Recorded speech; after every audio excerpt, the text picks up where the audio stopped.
What's going on YouTube? We are in episode 4 now, and that means I'm 4 weeks in prep, I guess. I'm exactly about 11 weeks out from my next show, and yeah, my weight hasn't shifted much. So, so a little bit worried, not exactly worried, but I know my weight will eventually shift. A lot of people will get very, I guess, stressed out during this time if they don't see their weight move. And visually, I feel leaner. Like I can see more striations, more vascularity, more tighter around the waistline and stuff. I am about, I would say, I think I measure my waist to be about 82, so it's about 10 centimeters higher than what it was at my most depleted last show, which is beginning this year. So I'm sitting at 103.3 kilos at the moment. So I obviously started at that 103.8, 104 kilo mark. So I've only realistically lost about 800 grams. I am feeling hungry now, so it is starting to kick in, but my cardio has gone up a lot more. So my coach initially implemented about 6 times 25 minutes of cardio. And so now that has been tapered up from yesterday to about 6 times 35 minutes of cardio. So I'm doing an extra 10 minutes of cardio with 10K steps per day. Food-wise, it's staying pretty much exactly the same. So I just eat the exact same thing over and over again just because it allows for less variability and obviously less variables that obviously we have to predict whether or not. And I think this is where people a lot of times go wrong. They change up their meals too often, and I think that's why they don't see the results they want to see. But I just know if I keep it basic, eat the same shit every single day, then I'm not going to put on body fat. If anything, even though my weight has stayed the same, I know I'm probably getting leaner. Could be due to my sleep quality has rapidly improved. And so today, we are going to talk about my CPAP machine. So this is I'm renting one at the moment just because I did a sleep study and they give us one to trial out different masks and a whole bunch of stuff. But this is a CPAP machine. I did the study here in Perth. I've been diagnosed with ideally severe sleep apnea, obstructive sleep apnea, which means that in an hour, I'm suffocating for 50 times in an hour. Like it's 50 or 60 times based on a study. So pretty much for a whole hour, I'm pretty much not breathing or I'm suffocating to wake myself up. And this leads to that problem because that's why I was waking up very heavy and my head felt heavy, like I was sick or congested. My eyes felt heavy, like my recovery wasn't the best.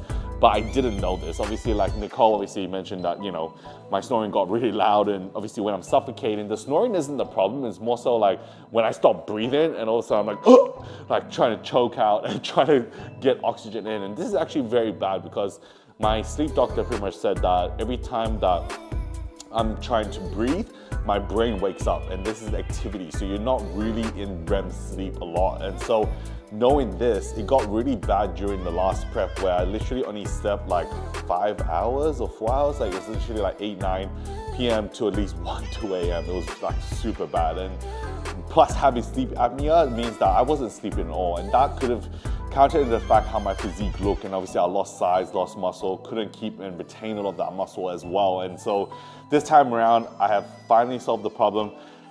The CPAP has worked amazingly. It literally brought from a 50-60 average per hour to literally 1-2 episodes per hour. That is freaking crazy. I'm literally waking up now way more energized. I don't need afternoon naps. I don't feel sleepy. I don't feel tired. My joints don't hurt. I feel like I'm recovering so much more better. And because I just implemented that 2 weeks ago, I don't know if the reason why I haven't got it like lighter is because I'm actually sleeping better and recovering better. And so now I could be building muscle during this time. And so, you know, so when you see these variables, you start to understand that, okay, there's so many things that play a hand, and sleep is such a big factor in recovery, which is the final step of building muscle. You know, if you aren't sleeping well or recovering, you're not gonna build the muscle you want. You can tear down the muscle fibers as much as you want to train literally every single day, but if you aren't recovering, you're not finishing off that process of hypertrophy, and you're not gonna get the most amount of muscle mass that you want.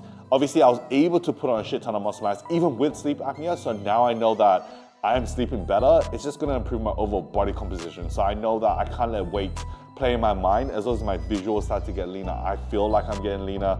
Coach says I'm on track, then, you know, we on track. I mean, he doesn't really give me much, but I would assume we are on track because we're 12 weeks out, 11 weeks out now, and a lot of people, yeah, I'm in a good spot. Like I definitely feel like I don't need to be as depleted as I was before, and I definitely won't lose that muscle. And I feel like this time around, yeah, Physique's gonna be 10 times different. It's gonna literally look like I'm a whole different person. I literally look like I have eaten myself since the last show beginning this year. But yeah, so how this works, literally pushes air into your airways. So they pretty much set the pressure and stuff. That's where I did the sleep study so they can analyze the graphs, set the right pressures for the beginning and obviously the peaks. And yeah, and this one has like a humidifier in it, which keeps me from having a dry mouth. I still have to wear mouth tape because I am a natural mouth breather. Obviously, I consciously tell myself to breathe through my nose more now, so that's getting a lot better. And so this kind of like keeps you from, you wear mouth tape, you put this onto your nose, which is pretty good. And you get different attachments and stuff. This one actually goes straight into my nose, which is like way more comfortable than the full face mask. And I'm glad that, you know, my sleep doctor pretty much said, try to make the nose one work, because if not, you have to wear a face mask, and that is not very fun because you can't turn left or right. And this one literally sits like on your head like this and goes over like on the, like right there. So it kind of looks stupid, but it works, all right? So gotta do what you can. Don't need to look sexy when I'm sleeping anyway, so it's all good. Nicole can vouch for that, so it's fine. As it makes the gains, then, you know, we are good. So, you know, honestly, changes the world. If you, I guess this is the, I might have had sleep apnea, and because I've been diagnosed with severe sleep apnea, I asked her, I was like, what happens if I downsize and lose all this muscle? Because, you know, I'm like 103 kilos right now, morbidly obese based on BMI. So I think, like, you know, as long as she said that pretty much because you're severe, you're pretty much gonna need it for the rest of your life. So I am gonna buy a travel one as well. So I'll have pretty much both options, but these things come in handy and you just gotta do what you have to do. I mean, the cost of this is about $2,000 for just one of this, but your sleep is important because if you think about your whole day, 24 hours a day, you're sleeping at least 8-9 hours of that. That's like a third of your day. And if you aren't doing that well, you're just gonna wake up the best you can possibly be in anything. Like if you want to excel in your job or whatever it is, I think it's super important to look after your sleep. And obviously, because bodybuilding is such 24-hour, 7 days a week, we have to look at every single hour. And so I know that I'll do what it takes to wear this to get it done. Even though it feels uncomfortable at first, I mean, if I'm sleeping better, waking up better, I'll do whatever it freaking takes.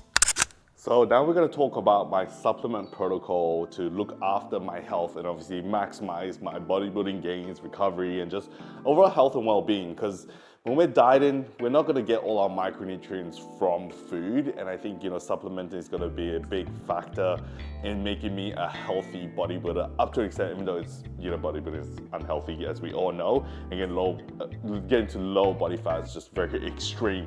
And so I just want to kind of take you guys through all the supplements I'm actually currently taking and how I use it protocol-wise. So a lot of these I'm pretty much taking in the morning, and some obviously throughout the day as well. So I guess, like, you know, most of these supplements, you could just buy them, you know, like if, for example, you want a liver health supplement, or you could just buy something that's already over the counter as a liver support. But I like to individually just buy the ingredients just because you will maximize and know exactly what's gonna be in it. And so at least this way you get the maximum concentration that you're gonna get. Because a lot of times some supplement companies do proprietary blends, you can't exactly know whether or not they've actually put it in there or not. And so individually, I think it does work out to be a little bit cheaper over the long run, because sometimes, well, it might be more expensive actually to do it my way, but that's only if you are interested. So, you know, the first thing we're gonna go through, so there's a lot here, as you can see, there's freaking a shit ton that I'm actually taking. So this is not a lie, this is actually what I do. A lot of my clients, I tell them I take a shit ton of supplements and they don't believe me. So I am spending a lot of money, a decent amount on all these supplements, but you gotta do what you gotta do to, you know, look after your health. So the first one we're gonna do, we're gonna talk about the liver support supplements. So liver, I am pretty much using NAC. I'm using some milk thistle, artichoke extract, tadka, and taurine. So what I'm gonna actually do is have a YouTube link down the bottom or in the comment section, pretty much giving you my exact supplement protocols and the benefits of each of them. If I went through them individually, it's probably gonna give you a headache and you're gonna get confused. So I'd rather just give you the exact stacks I'm using, and at least this way you can decide if you want to use it or not. And obviously most of these are bought from iherb.com. So this is my liver support supplements. So pretty much taking you through that. Then what I am using for my kidney support, we're using some grapeseed extract, astragalus, and then Arjuna as well. For my heart health, I'm using beetroot extract, garlic, just straight garlic. You can just use in your food, but I just use straight garlic just because it's easier because I don't put garlic in my food. And then CoQ10, and then omega-3s as well with fish oil. For my glucose management, I am using ALA and berberine, which helps with the uptake of carbohydrates and stuff into the muscle. And then with my gut health stuff, I'm using Everyday Health, which is a supplement, my preembolics. Love the taste of this. Usually I have a scoop of this in the morning, and then a tablespoon of psyllium husk. And then I have glutamine as well. And then betaine HCl, which helps with the uptake of protein. So with my thyroid support stuff, so obviously our thyroid starts to underregulate when we are in a prep generally. It'll downregulate. I usually use Thyroid Energy, has some kelp as well, and then selenium. With my testosterone, sexual health and well-being, I do use Akerali, which is a brand in Perth. So they source most of this, I think they source it in Malaysia, so it's actually pretty good quality. It's pretty much Tongkat Ali. It used to be in Alpha Mars, but then Alpha Mars got banned because I think it was graded as pharmaceutical, and so you have to buy it over the counter, which actually is really shit now. So it just proves that the FDA realized that it's actually really good shit and it works. So Tongkat Ali is what I recommend for testosterone support, and I use maca as well. For inflammation, generally just turmeric.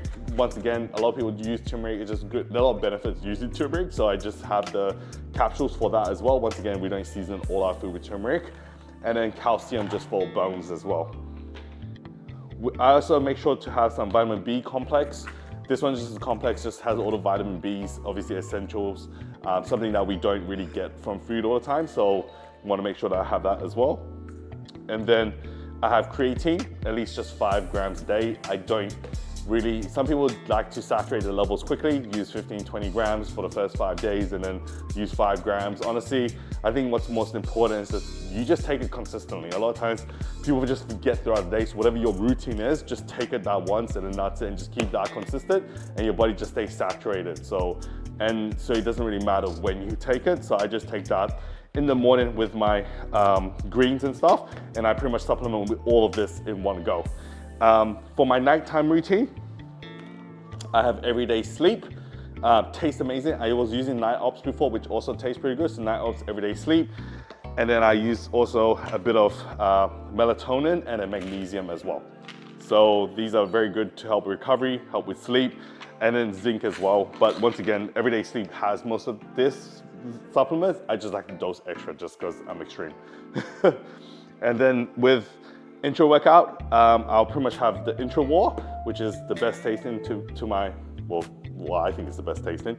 Obviously any BCA/EA blend is gonna be good for you. And then I use the Precision Dextrose, just usually 25 grams of carbs intra workout. And then pre-workout, I'll pretty much have the Rise pre-workout with Amped Pump Powder. So normally the pre-workouts are super strong. A question I do get asked is people like, oh, what pre-workout, what intra-workout to use? Honestly, the supplement companies are very competitive now. There's a lot going out there, so you can imagine that they have to produce good quality stuff. If they don't, their supplement company is gonna go under. So not like compared to back then when ON pretty much monopolized the market.